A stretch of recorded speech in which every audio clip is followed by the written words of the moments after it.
It's great to be here this evening for the Expats Portugal webinar, Uncovering Portugal's Past, the story of Philippa of Lancaster. And here to tell us about her is Isabel Stillwell. Isabel, good to see you. Thank you for being here this evening. Thank you for the invitation. I'm really looking forward to finding out more. Some of us from Expats Portugal, the community here, were over at the Batalha Monastery a couple of weekends ago. Philomena gave us a fabulous tour around the monastery, and that was our first introduction, I think, for many of us to Philippa of Lancaster, who we're going to find out about this evening. Can we first find out a little bit more about you and how you got to be writing about her in the first place? Because you've got your own amazing history and connection to Portugal. Could we hear a little bit about that? Yes, if you want to. My parents are both English, were both English, and my father, they came to Portugal. I'm the seventh daughter. My father was a historian, and so he was amazing telling stories about history, and everything had a story. And one day I was in a publishing house and they were asking if I wanted to write another book about teenagers. I'm a journalist, that's my main profession. And so I said that no, I didn't want to write any. I'd already written 2 books about teenagers, and I was hoping my teenagers had already come out of teenagehood. Then I found out now they're 40, 30, 40, and I found out they'd never come away from teenage world. So, in fact, I should have written another book. But when I was coming out of this meeting, I saw on the shelf several books about Portuguese heroes like Infante Henrique and others, and they were all written by foreigners. And Peter Russell wrote about Henry the First, Infante Henrique, and others. And I asked, is no one in Portugal writing about the Portuguese? And they said, would you like to write a historical novel? Would you sit down again? So I went back into the meeting, sat down, and they asked me, if you did write, who would you write about? And the name of Philip of Lancaster came straight to my mind, even before I'd consciously thought about it.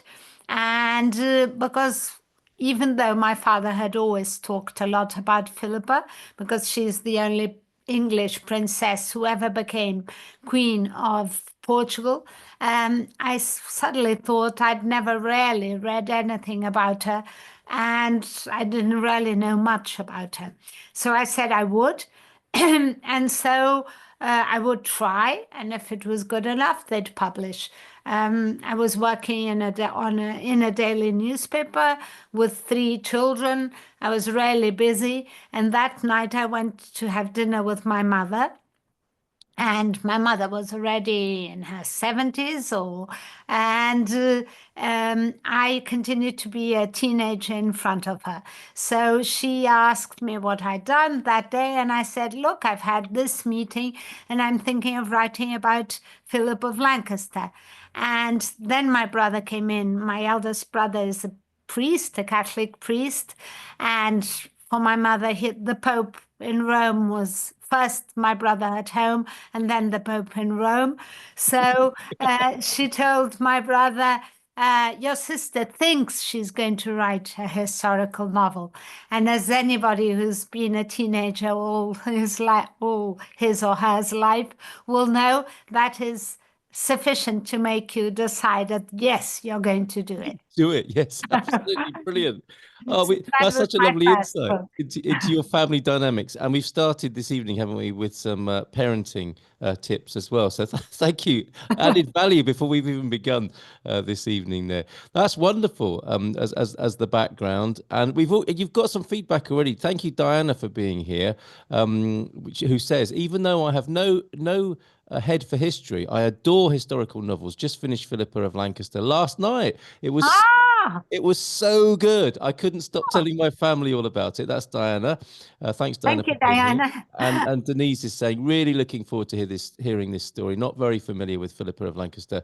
Thank you, team. Well, it's a delight to find out more, and I'll see if I can bring an image, George, to the screen here this evening. And are you saying this is one of the few or images of Philippa, Isabel? Is Yes, this what we're looking at here? in fact, the image that the only one contemporary are the ones in the tomb, and they are in stone. They used to be in color. I'm sure when you went around the monastery, Philomena, I don't know, but she must have told you that they were painted. The tombs were painted in very bright colors. And as all the tombs were, then there was a fashion for white, and the paint was taken out. But there's a very good, you can see it in Google. The National Geographic did a sort of a makeover of the tombs. Oh, And okay. so this is the image that we have. It's in a book that it would be is dated after her death, but probably still with information from her own daughter. Incredible. Right. That's yeah, I didn't know that. I probably wasn't listening or paying attention when Philomena told us that. But that was the way, was it? They were painted because as when we see them now, if we go to Alcabasa or to Battaglia as we did, we're seeing just plain white stone Right. figures. They But were it they were painted, were they, in their time? Yes, I found the tomb of Philippa's sister Elizabeth, and in England, and it's painted with colors. That's what Amazing. the. Amazing. Okay, well, we'll come back to more pictures a little bit later on. So let's begin our journey with Philippa then. And you made the distinction that she was the only queen to come from England. And who did she come to meet here in Portugal? So we have to go a little bit back in time to tell you that there'd been a crisis, and there was Aljubarrota, the Battle of Aljubarrota, that was between the Spanish and the Portuguese. But in fact, it's not Spanish against Portuguese. It's the Spanish and the Portuguese that were in favor of Queen Beatriz, and the Portuguese that were not in favor of Dona Beatriz, but in favor of Dom João I. Dom João I was the first king of a new dynasty, of the second dynasty. He was an illegitimate son. He's the only illegitimate son who became king in all Portuguese monarchy history. And so John the First needed help from England to fight the Spanish. And John of Gaunt, so in England, he was a son of the King Edward. But he was not the first, so he wasn't a king, but he was a very, very Duke of Lancaster and a very rich man. And he had the claim to the Spanish throne. So he needed John the First's help. So they went and found this treaty, the Treaty of Tagild, that promised alliance between Portugal and England, and is the oldest alliance still working. And last year, it's normally known as the Windsor Treaty. Yes. And Philippa was the seal to that treaty. Oh, So wow. John of Gaunt came to Portugal. He came up to the Galiza, and he met up with King John the First, and he said, John of Gaunt said, which one of my daughters do you want to marry? One is 28, one is 14. Which one do you want to marry? And he Wow. chose Philippa. And so Right. they marry in Porto. And they seal this Windsor Treaty, and John the First helps John of Gaunt to try and get the Spanish throne, but he's not able and he fails. But the marriage is already already Underway. on the way. Exactly. Yes. That's amazing. And the Treaty of Windsor is a very special document, isn't it? Or agreement if you happen to be British or Portuguese. It's nice to know that it's one of the longest standing international agreements, I believe, in the world In between the nations. world, yes. Yeah. It was the 650th the anniversary was celebrated last year with King Charles and our president in London. And if you say in Portugal that you talk about the Windsor Treaty, you have a reaction immediately of the Portuguese saying that the English haven't fulfilled their part as they should. But Really? always. I wish I hadn't mentioned it now then. No, I why? know. Why? It's a good, Oh, sorry, I thought you said they hadn't fulfilled their part of it. they haven't fulfilled their part of Oh, it. well, because they haven't needed to. No, In no, modern day. no. If you find a Portuguese, they're Yes, all, I don't know, everybody, we I'm could ask Philomena. Portuguese. No, I'm Portuguese. I'm Right, Portuguese okay. Yes, and English. I'm both. yes. But all the time, if you talk about there's a sort of quite schizophrenic Oh, really? relationship with the English because Yes, for one hand we're very close yes. and we admire the English. On the other hand, we're a small country, and as a small country, we have been let down by big countries like France or by England several times. So Oh, sometimes the Portuguese are very resentful of that. And so it's, as anybody who lives in Portugal and is English will know, there's a mixed feeling towards English. well, thank you for telling me that. I've been lunching out on that for the last few years, having heard about it. I probably No, won't no, be no, quite so. no, no, Right. no, because we're proud of it. We're very Yes, proud of it. yes, But you listen first that we're very proud, and then that yes. the English haven't fulfilled their part. And in a way, that's quite Portuguese, isn't it? If I may say so, as well. To have that mixture of pride and disappointment with us, I think possibly it's better than being Spanish, I guess. Right, Yes, yes, it's better right. than being Spanish. It's In better the, than in being in the Spanish. hierarchy of Much better, friendships. much better. Yes, Yes. very good. Okay, that's wonderful. So she was quite the catalyst and had quite an incredible effect, I think, in being here in Portugal. She the illustrious Happens generation she with was the mother of, right? what happens with Philippa is, as we talked this morning, Carl, Mm, both of us, is that she is 28 years old.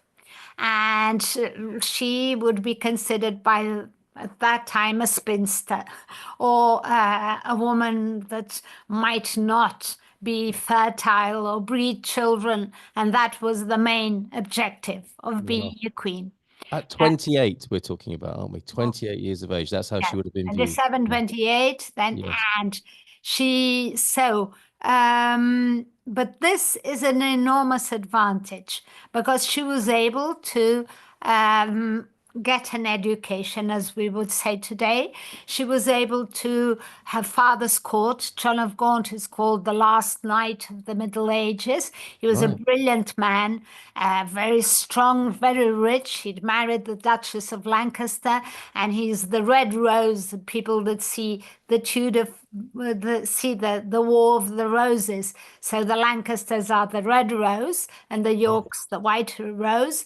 And so he was very, very rich and very, very powerful. And he'd married off his son and his other daughter, but Philippa was kept to seal a good opportunity.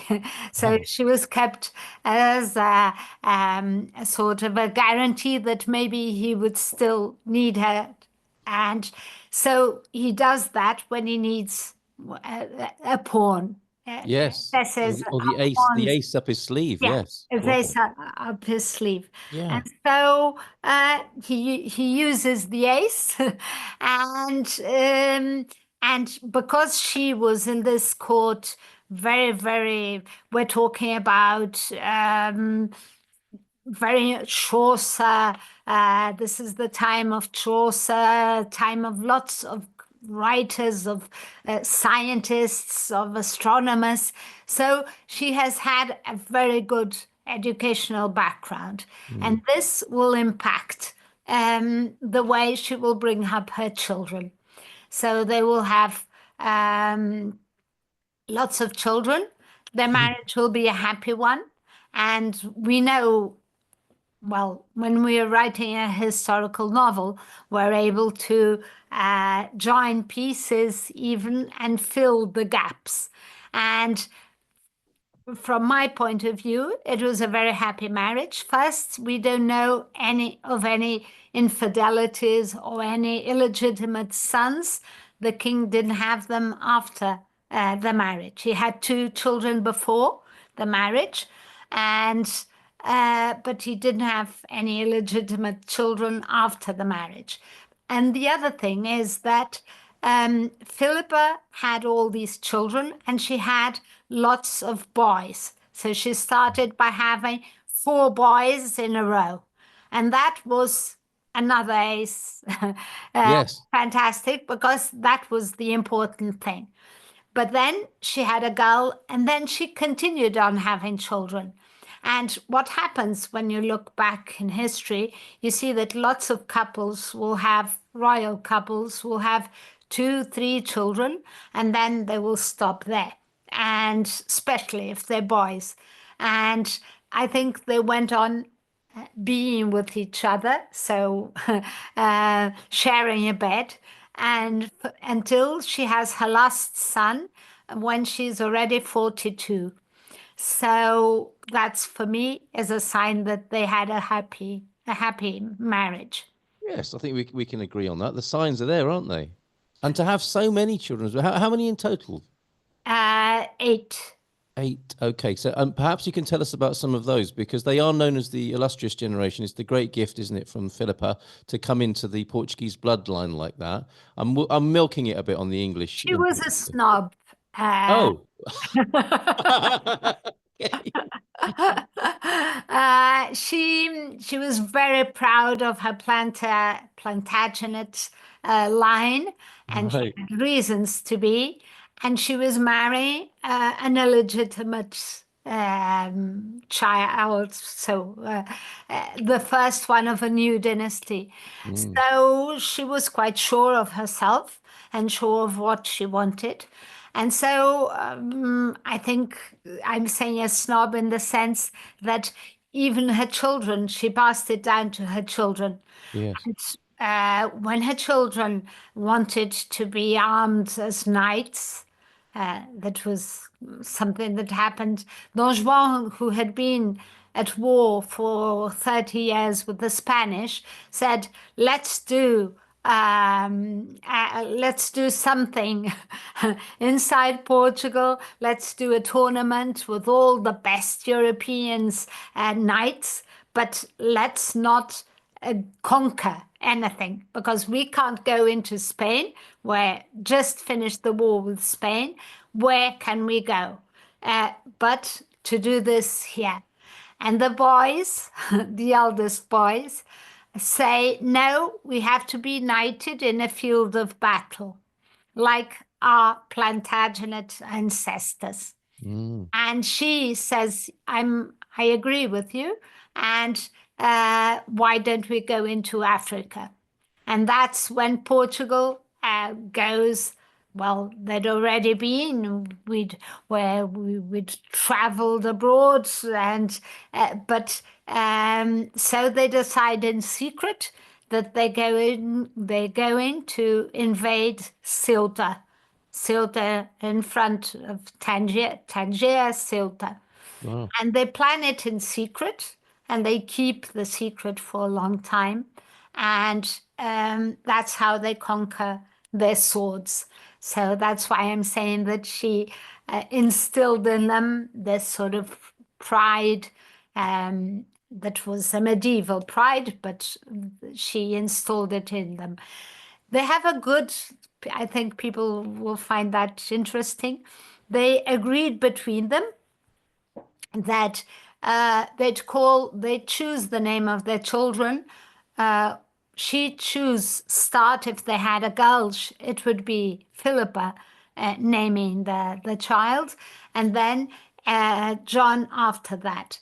So the names, and this is what happened. And so the name of the first baby they have is Blanche, like Philippa's mother, Blanche of Lancaster. She's called Branca. Unfortunately, she dies a little when she's nearly getting to a year old. Right. And then it's João's time, and he'll call Afonso because he's very anxious that people will know that he, even though illegitimate, descends from Dom Afonso Henriques. And so he sort of says, no, this is a new dynasty, but I come from the first dynasty also, and my son is Afonso. Unfortunately, Afonso dies when he's 10. Then it's Philippa's turn, and she'll call him Edward. Edward, like her grandfather, who was King of England. They Right. call him Duarte, but he will be the one that becomes king. And he is a very, very insightful man. And we have his books. He writes a lot, and his books are amazing because he describes, for instance, what a depression is. And psychiatrists of the 20th century went back to his books to study depression. They Oh, call it incredible. melancholy, they Yes. call it depression. But when he describes it, it's amazing to see that he describes it as, I knew that some things gave me pleasure and made me happy, and now they don't instill in me any sort of feeling. I know I love people, but I don't feel the love for the people. And so he goes to the court's doctors, and they tell him that he has to drink and drink wine Right. and have find amusement in women. I think the Portuguese advice has not changed over the centuries, it's fair to say. Exactly. Right. Maybe not, but he doesn't take it because he's son of Philippa. He's Yes. not whole, half of his DNA is not Portuguese, and but he will overcome his depression when his mother dies, and Right. I think I could talk about this for a long time because I think he was 9 when his brother dies. He became suddenly the heir to the throne. His Mm, father will put on his shoulders a lot of the weight of ruling, and I think everything was too much for him. incredible. And the fact that he wrote about this and reflected upon it And he is notable, isn't reflects it? a lot about it, and they're Yes. amazing. So after Henry, after Edward, Could I just check with you? Is he's the one known as Edward the philosopher as well in Portuguese? yes, Okay. Right. yes, Okay. Yeah. yes, Duarte. Duarte. Okay. And that's interesting as well, isn't it, for people to learn? Yeah, Duarte, Edward, it is an equivalent. yes. Okay. Even in Portuguese, they didn't call Duarte, they called Eduarte. Okay. Edward. Okay. So Thank you. it's a easier translation, Edward Eduarte. Okay. And if you were ever in Windsor, people that there's the fleece, the Order of the Fleece, Right. that was founded by her grandfather, and Dom João I was the first, not the fleece, sorry, of the Garter, the Okay. Order of the Garter, and the Right. first foreigner to have received the Order of the Garter was Dom João I, Philippa's Okay. father. And Right. so in Windsor, you can find in the ceiling the arms of the Portuguese that have received the Order of the Garter. But if you look near the window, the windows in this near the where you can sit, they've put the names, and they put all the names of Edward, Duarte as Edward, Yes. and Henry as Henry, and so you can find them there. When I get invited to Windsor, I will take a look. No, you don't need to be invited. You Oh, can okay. All right. and go in. All right. Okay. So we have so the next notable son is possibly Henry. So the next is Henry. Right. And Henry is very impulsive, supposedly his father's favorite. And it's fun. And how do I know this? Because when there was this idea of going to Africa, to Ceuta, all the princes had to write a letter to the courtish, to the court, not the court, the parliament, we'll put Yes. Right. commas, so that they would study if the country should or not advance with this idea. And it's amazing because Pedro, sorry, I forgot Pedro. Pedro is after Edward, then Okay. Pedro. And Edward's, Peter's letters are amazingly well written. All the paragraphs, very carefully, the ideas explained why they should go to Africa. And then we have Henry's letter, and Henry's letter is sort of, we have to go because we have to go because I want to fight because I need a sword. Let's go. Vamos embora to Africa. Yes. Yes. Yes. This is amazingly. And there's a younger brother called John, and John has a different approach. And John will say, no, we shouldn't go because the blood of the infidel is as good as ours. Wow. That is an amazing difference point. Yes. And because if you were heretic, I mean, if you were a Catholic or Christian and you were not faithful to your religion, then that was a sin. But if you didn't know better, you couldn't be, from his point of view, you couldn't be discriminated or killed because of that. Oh, so it was just seen as a childish sentiment rather than a political or grown-up one. Yes, it was a medieval one that they still hadn't known the real truth. Yes, wow, incredible. Yeah. Anyway. So that's the children petitioning to the parliament for this. The boys, and then there's Elizabeth, like her sister, Philippa's sister, and Elizabeth will become the Duchess of Burgundy, married with Philip the Good, and she will be an amazing woman, absolutely amazing. Her mother will die when she's 18, and but her mother will teach her maths, and she'll have an education very much like her brothers. She's the only girl of the illustrious generation, and she will marry at 30, 31, even older than her mother.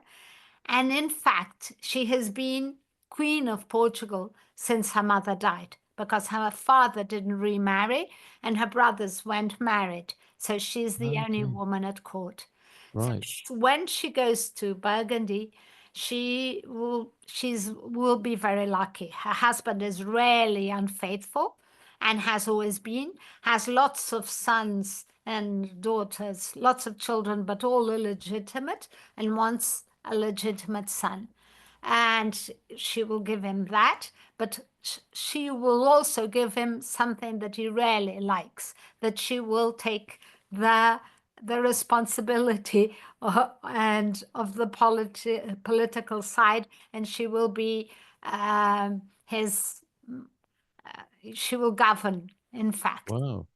And Okay. she's amazing. And you can find biographies of her written by Americans, written by French, but normally they don't talk about the Portuguese or her childhood. But in this case, her childhood is until she's 30. So Yes. Well, my so book she's seen as French basically rather than Portuguese. is as France was one side and Burgundy was still another, the Oh, way okay. Right. together.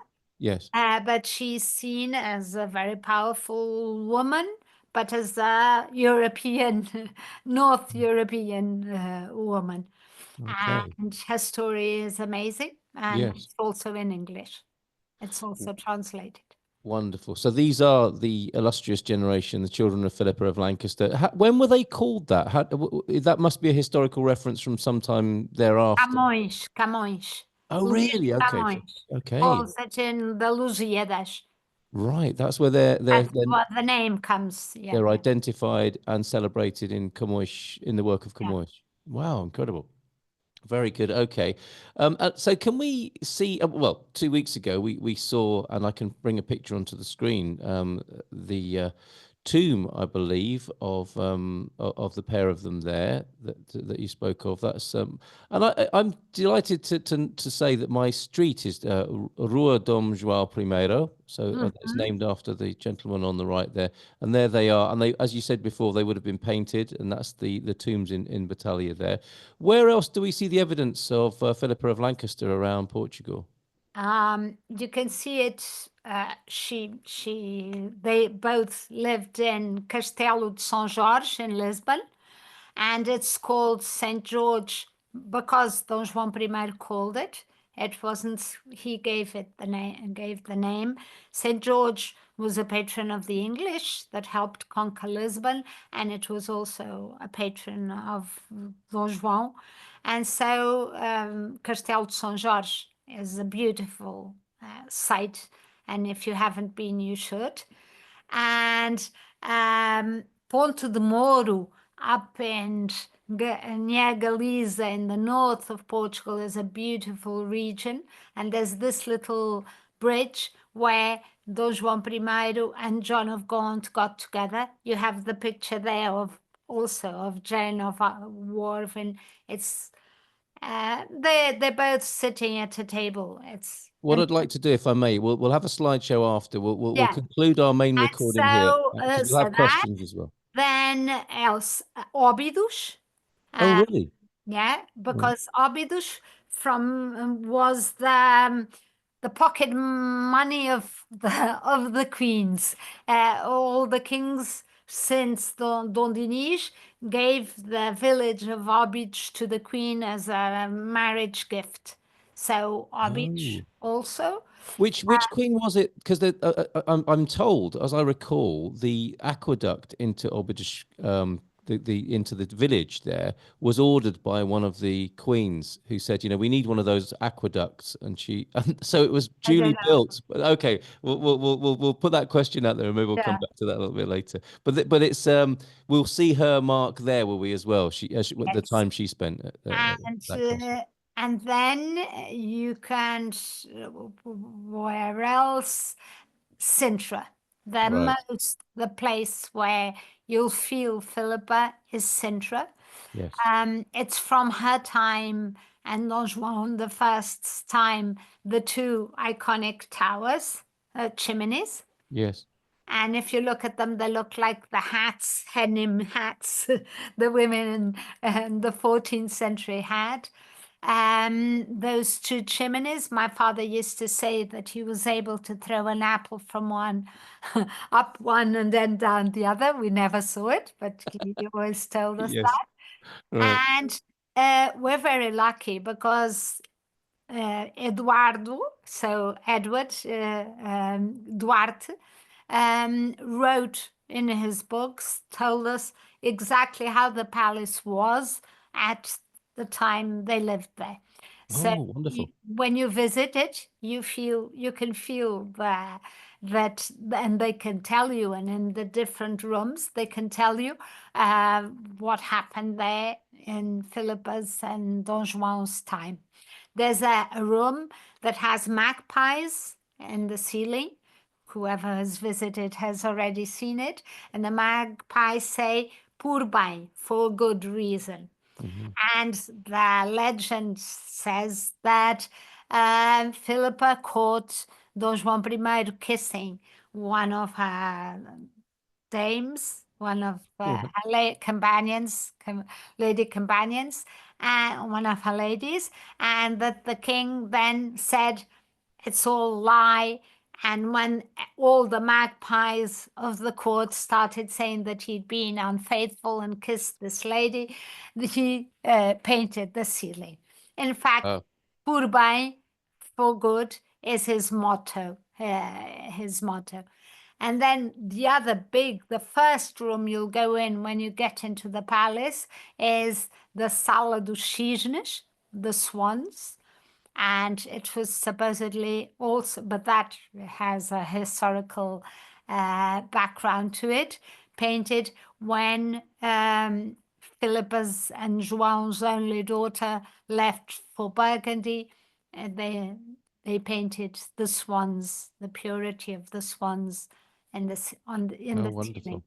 Wonderful. There's a good story that you'll see, and you're in the right place in Sintra to see it, because when the Philip, the Duke of Burgundy, wanted to marry, there was a condition. He had to marry, if she wasn't beautiful, at least she had to be pretty. And so he sent Van Eyck, the painter, Yes. an ambassador. And when he was here in Portugal, he painted, probably in Sintra, painted Isabel, the Duchess, the future Duchess. Yes. And he painted two, and we still have in crayon, we still have that picture. And we know that he painted two pictures, two likenesses, as they called it, to send one by sea and one by land, so that he could decide if he would or not marry her. And it's an amazing story because I think having Van Eyck came to Portugal several times. And if you go to Ghent and to the cathedral, there's the Holy Lamb, the big picture in the church, very famous, was taken during Second World War and protected by the resistance. Well, there's a lot of story. And if you look at Sibylla, that's painted in this big picture, on top of the altar, you will see that Sibylla is very like Isabel, and she has what they call a Portuguese hat. That was a hat with pearls. So the clues are there. That's amazing, isn't it? Incredible. Right. And she's definitely not the queen who gave the English tea or taught them how to eat with a fork. That is somebody else who you may come back and tell us about on another occasion.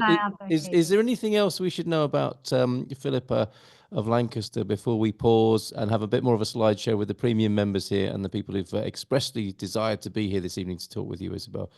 No, unfortunately, she dies of the plague.